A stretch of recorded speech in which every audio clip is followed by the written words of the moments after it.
നമസ്കാരം. ഈ കോൺഗ്രസിലെ അണികൾ ചോദിക്കുന്ന ഒരു ചോദ്യമുണ്ട് ഇപ്പോൾ, ആരാണ് ഈ പി യതീന്ദ്രദാസ് എന്ന്.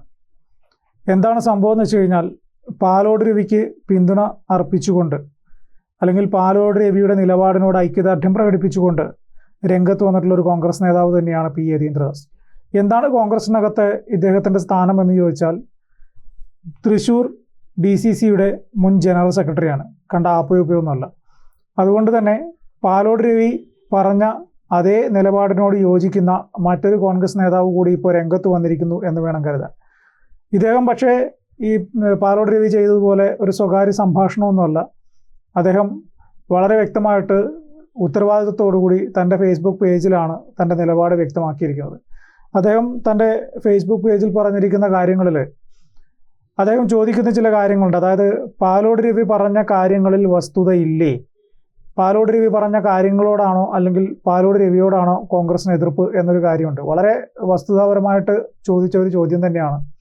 പാലോട് രവി ഉന്നയിച്ച ചില കാര്യങ്ങൾ, അതായത് കോൺഗ്രസ് എന്ന് പറയുന്ന രാഷ്ട്രീയ പാർട്ടി ഇപ്പോഴത്തെ നിലയിൽ മുന്നോട്ട് പോവുകയാണെങ്കിൽ നേരിടാൻ പോകുന്ന വലിയ പ്രതിസന്ധി എങ്ങനെയായിരിക്കും എന്നത് ഒരു സ്വകാര്യ ഫോൺ സംഭാഷണത്തിൽ മറ്റൊരു പ്രാദേശിക പ്രവർത്തകനോട് സംസാരിച്ചൊരു ഫോൺ സംഭാഷണം അദ്ദേഹം അത് ചോർത്തി റെക്കോർഡ് ചെയ്ത് മാധ്യമങ്ങൾക്ക് നൽകുകയും പിന്നീട് പാലോട് രവി എന്ന് പറയുന്ന DCCയുടെ പ്രസിഡന്റിനെ, തിരുവനന്തപുരം DCC പ്രസിഡന്റിനോട് പ്രസിഡന്റ് സ്ഥാനത്ത് നിന്ന് രാജി എഴുതി വാങ്ങിക്കുകയും ചെയ്ത പ്രസ്ഥാനമാണ് KPCCയുടെ സണ്ണി ജോസഫ് നേതൃത്വം നൽകുന്ന കേരള പ്രദേശ് കോൺഗ്രസ് കമ്മിറ്റി, അതായത് കേരളത്തിലെ കോൺഗ്രസ്.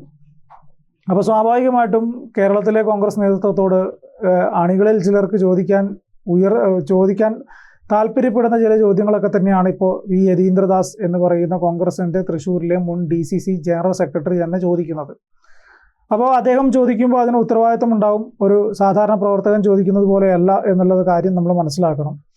അദ്ദേഹം ചോദിക്കുന്ന ചില കാര്യങ്ങൾ ഇങ്ങനെയാണ്. അതായത്, മക്കളും ഭാര്യമാരും കഴിഞ്ഞ ലോക്സഭാ തെരഞ്ഞെടുപ്പിൽ സുരേഷ് ഗോപിക്ക് വോട്ട് ചെയ്തിട്ടില്ല എന്ന് നെഞ്ചത്ത് കൈവച്ച് പറയാൻ സാധിക്കുന്ന എത്ര ബ്ലോക്ക് കമ്മിറ്റിയുടെ പ്രസിഡന്റുമാരും സെക്രട്ടറിമാരും ഉത്തരവാദിത്തപ്പെട്ട നേതാക്കന്മാരും ഉണ്ട് എന്നുള്ളതാണ് ചോദ്യം. അതായത്, സുരേഷ് ഗോപിയുടെ കഴിഞ്ഞ ലോക്സഭാ തെരഞ്ഞെടുപ്പിലെ വിജയം കോൺഗ്രസിൻ്റെ പിന്തുണയോടുകൂടിയാണ്, കോൺഗ്രസിൻ്റെ വോട്ടുകൾ നേടിയാണ് എന്ന് CPM ഉയർത്തിയ ആരോപണം അടിസ്ഥാനപരമായിട്ട് അത് ശരിയാണ് എന്ന് ഉറപ്പിക്കുന്ന രീതിയിലാണ് ഇപ്പോൾ പി യതീന്ദ്രദാസിൻ്റെ പ്രസ്താവന, അല്ലെങ്കിൽ അദ്ദേഹത്തിൻ്റെ ആ ഒരു റിപ്പോർട്ട്, അദ്ദേഹം പറഞ്ഞിരിക്കുന്ന അദ്ദേഹത്തിൻ്റെ അഭിപ്രായം ഇപ്പോൾ രേഖപ്പെടുത്തുന്നത്. അതായത്, കഴിഞ്ഞ ലോക്സഭാ തെരഞ്ഞെടുപ്പിൽ ഭാര്യയും മക്കളും സുരേഷ് ഗോപിക്കല്ല വോട്ട് ചെയ്തത്, കോൺഗ്രസ് ചിഹ്നത്തിൽ മത്സരിച്ച ആൾക്കാണ് എന്ന് നെഞ്ചത്ത് കൈവച്ച് പറയാൻ സാധിക്കുന്ന എത്ര കോൺഗ്രസ് നേതാക്കളുണ്ട്, അല്ലെങ്കിൽ എത്ര ബൂത്ത് തലത്തിലുള്ള നേതാക്കളുണ്ട് എന്നാണ് അദ്ദേഹം ചോദിക്കുന്നത്. അതായത്, അദ്ദേഹം ചോദിച്ച കാര്യം ഒരു പക്ഷേ കടുത്ത അച്ചടക്ക ലംഘനമായിട്ട് അതിൻ്റെ നേതൃത്വം വിലയിരുത്തുന്നുണ്ട് എന്നുള്ളതാണ് വസ്തുത. പാലോട് രവിക്കോട് ചോദിച്ചതുപോലെ എഴുതി വാങ്ങിക്കാൻ ഇദ്ദേഹവും അതേപോലെ ഏതെങ്കിലും സ്ഥാനത്താണ് ഇരിക്കുന്നതെങ്കിൽ ആ സ്ഥാനത്ത് നിന്ന് ഒഴിയാൻ വേണ്ടിയുള്ള കാര്യം ഉറപ്പായിട്ടും പറയും എന്നുള്ളതാണ് വസ്തുത. അഖിലേന്ത്യാ സംസ്ഥാന നേതാക്കൾ BJPയിലേക്ക് പോകുന്നത് മാത്രമേ പാർട്ടി ശ്രദ്ധിക്കുന്നുള്ളൂ. എത്ര ബൂത്ത് തലത്തിലുള്ള നേതാക്കന്മാർ BJPയിലേക്ക് പോയിട്ടുണ്ട് എന്നതിനെക്കുറിച്ച് കോൺഗ്രസ് പാർട്ടി യാതൊരു വിധത്തിലുള്ള അന്വേഷണവും നടത്തുന്നില്ല. അവർക്ക് അതിനോട്ട് താല്പര്യവുമില്ല. അഖിലേന്ത്യാ തലത്തിൽ അല്ലെങ്കിൽ വാർത്താ മാധ്യമങ്ങളിൽ വലിയ വാർത്തയാകും എന്ന് ഉറപ്പുള്ള ആരൊക്കെ കോൺഗ്രസിൽ നിന്ന് BJPയിലേക്ക് പോയിട്ടുണ്ട് എന്നതിനെക്കുറിച്ച് മാത്രമാണ് കോൺഗ്രസ് നേതൃത്വം ചർച്ച ചെയ്യുന്നത്. പകരം അടിത്തട്ടിലെ ചോർച്ച ശ്രദ്ധിക്കാൻ പല കോൺഗ്രസിൻ്റെ അനുഭവമുള്ള പല ആളുകളുടെയും പ്രൊഫൈൽ ചിത്രങ്ങൾ മോദിയുടെ ചിത്രമായി മാറിയതുപോലും മനസ്സിലാക്കാത്ത, ശ്രദ്ധിക്കാത്ത കോൺഗ്രസ് നേതൃത്വമാണ്. അതല്ലേ ശരിക്കും കോൺഗ്രസ് നേതൃത്വം ശ്രദ്ധിക്കേണ്ടത് എന്നാണ് അദ്ദേഹം ചോദിക്കുന്നത്. അപ്പോൾ ഈ പറഞ്ഞ കാര്യങ്ങളോടൊന്നും ഒരു കാരണവശാലും കൃത്യമായിട്ടുള്ള പെരുമാറ്റമോ കാര്യങ്ങളോ അല്ലെങ്കിൽ അതിനോടുള്ള പ്രതികരണമോ കാര്യങ്ങളോ ഒന്നും കോൺഗ്രസ് നേതൃത്വത്തിൻ്റെ ഭാഗത്ത് നിന്ന് ഇതുവരെ വന്നിട്ടില്ല. ഇദ്ദേഹം പറയുന്ന മറ്റൊരു കാര്യം, കഴിഞ്ഞ വർഷങ്ങളായിട്ട് ഏകദേശം 50 വർഷക്കാലത്തിനടുത്തായിട്ട് പാലോട് രവി എന്ന് പറയുന്ന പേരും കോൺഗ്രസും ഏകദേശം ഒരുപോലെ എഴുതി ചേർക്കപ്പെട്ട കാര്യമാണ്. പണ്ട് A ഗ്രൂപ്പിൻ്റെ ഭാഗമായിരുന്ന വയലാർ രവിയൊക്കെ മന്ത്രിയായിരുന്ന സമയത്ത് പാലോട് രവി ആയിരുന്നു ഏറ്റവും അടുപ്പക്കാരൻ. പിന്നീട് വയലാർ രവി I ഗ്രൂപ്പിലേക്ക് പോയപ്പോൾ പോലും പാലോട് രവി A ഗ്രൂപ്പിൻ്റെ ഭാഗമായിട്ട് നിന്നു. അതായത്, 100 കണക്കിന് ഗ്രൂപ്പുകളും 100 കണക്കിന് നേതാക്കന്മാരുമില്ല കോൺഗ്രസിനകത്ത് ഗ്രൂപ്പ് പോരിൻ്റെ പേരിൽ പല സ്ഥാനമാനങ്ങളും വീതം വെച്ച് നൽകിയ ഘട്ടത്തിൽ DCC പ്രസിഡന്റായി മാറിയ ആളല്ല പാലോട് രവി എന്നാണ് ഇദ്ദേഹം ഇതിനകത്ത് സൂചിപ്പിക്കുന്നത്. തൻ്റെ കഴിവുകൊണ്ടും പ്രവർത്തന മികവ് കൊണ്ടും 50 വർഷത്തോളം ഈ രാഷ്ട്രീയ പാരമ്പര്യമുള്ള ഒരു നേതാവാണ് പാലോട് രവി. അദ്ദേഹം സ്വകാര്യ സംഭാഷണത്തിൽ പറഞ്ഞൊരു കാര്യത്തെ വെച്ച് അദ്ദേഹത്തെ വിലയിരുത്തുന്നത് ശരിയല്ല. പകരം അദ്ദേഹം പറഞ്ഞ കാര്യങ്ങളിൽ അടിസ്ഥാനമുണ്ടോ എന്ന് നോക്കുകയാണ് വേണ്ടത് എന്നാണ് അദ്ദേഹം പറഞ്ഞത്. അപ്പോൾ ഇനിയിപ്പോൾ പി യതീന്ദ്രദാസിൻ്റെ ഫേസ്ബുക്ക് പോസ്റ്റിൻ്റെ പൂർണ്ണ രൂപം എന്താണെന്ന് നമുക്ക് നോക്കാം. പാലോട് രവി നടത്തിയ വിലയിരുത്തലാണോ തെറ്റ്? സ്വകാര്യ സംഭാഷണം പുറത്തുവിട്ടതാണോ തെറ്റ്? 50 കൊല്ലമായി കോൺഗ്രസിൽ കേൾക്കുന്ന പേരും കാണുന്ന മുഖവുമാണ് പാലോട് രവി. അല്ല, ഒരു സംശയം, പാലോട് രവി പറഞ്ഞ വസ്തുത ഒന്ന് പരിശോധിക്കാൻ ഹൈക്കമാൻഡ് തയ്യാറാകുമോ? ഹൈക്കമാൻഡിന് അതിന് ധൈര്യമുണ്ടോ? കോൺഗ്രസിൽ നിന്ന് അഖിലേന്ത്യാ സംസ്ഥാന നേതാക്കൾ BJPയിലേക്ക് പോകുന്നതേ വാർത്തയാകുന്നുള്ളൂ. മണ്ഡലം ബൂത്ത് തല പ്രവർത്തകൻ പോകുന്നതിൻ്റെ വല്ല കണക്കും ഈ പറഞ്ഞ നേതാക്കന്മാരുടെ കയ്യിലുണ്ടോ?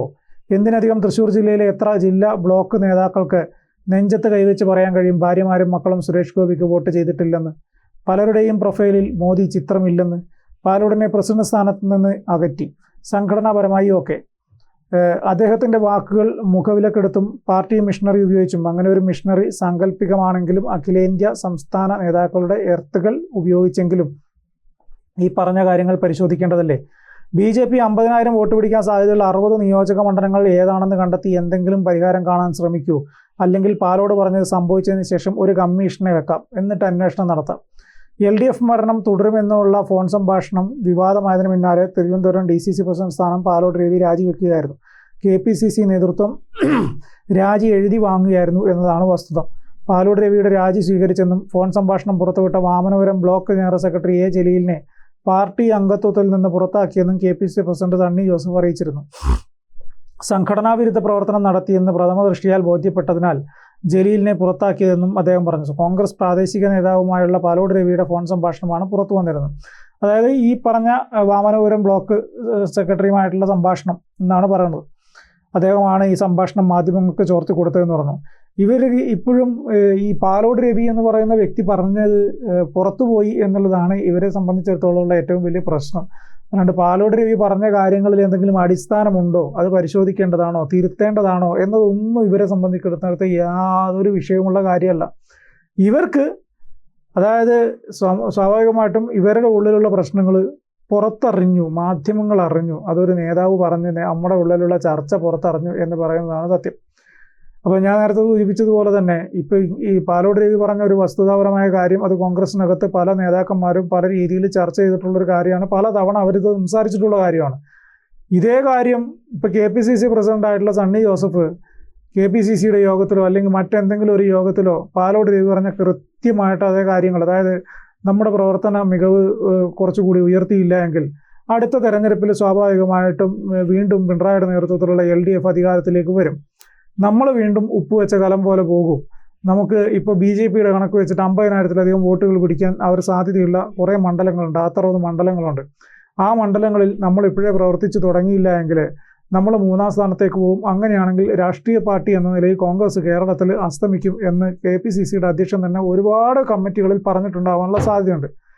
അദ്ദേഹം പറഞ്ഞ കാര്യങ്ങൾ ആരെങ്കിലും ഒരു ഫോൺ റെക്കോർഡ് ചെയ്തിട്ട് അവിടെ ഉള്ള വോയിസ് റെക്കോർഡ് ചെയ്തിട്ട് ഏതെങ്കിലും മാധ്യമങ്ങൾക്ക് കൊടുത്തു കഴിഞ്ഞാൽ KPCC അധ്യക്ഷനായ സണ്ണി ജോസഫിനോട് AICC നേതൃത്വം ആ സ്ഥാനത്ത് നിന്ന് ഒഴിയാൻ ആവശ്യപ്പെടുമോ?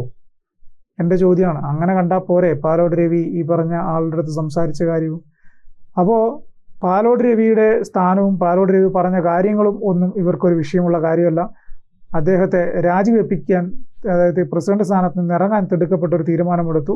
പക്ഷേ ഒരു കാര്യം മനസ്സിലാക്കുക, ഇപ്പോഴും കുട്ടിയുടെ ചോദ്യം അവിടെ ചോദ്യമായിട്ട് തന്നെ അവശേഷിക്കുന്നു എന്നത് കോൺഗ്രസ് നേതൃത്വം ഇനിയെങ്കിലും മനസ്സിലാക്കിയാൽ നന്ന്. ഇല്ലെങ്കിൽ ഇതുപോലെയുള്ള ഒരുപാട് ചോദ്യങ്ങൾ അന്തരീക്ഷത്തിൽ നിങ്ങൾ അതിൽ നിന്നെല്ലാം ഒളിച്ചു ഓടേണ്ടിയും വരും എന്നുള്ളത് ഒരു വസ്തുതയാണ്.